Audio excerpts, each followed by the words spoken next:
حدثنا عبد الله بن يوسف قال أخبرنا مالك عن هشام بن عروة عن أبيه عن عائشة أم المؤمنين رضي الله عنها أن الحارث بن هشام رضي الله عنه سأل رسول الله صلى الله عليه وسلم فقال يا رسول الله كيف يأتيك الوحي؟ فقال رسول الله صلى الله عليه وسلم أحيانا يأتيني مثل صلصلة الجرس وهو أشده على فيفصم عني وقد وعيت عنه ما قال، وأحيانا يتمثل لي الملك رجلا فيكلمني فأعم يقول.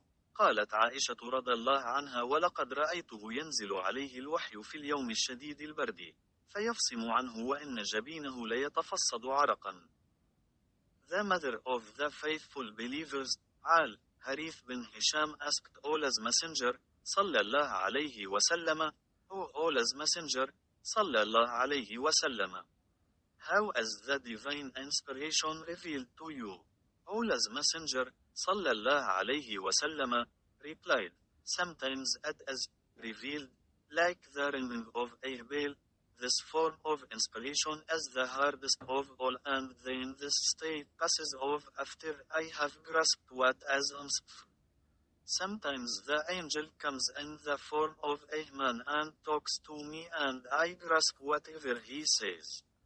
Aisha added, verily I saw the Prophet, sallallahu alayhi wasallam, being inspired divinely on a very cold day and noticed the sweat dropping from his forehead. As the inspiration was over,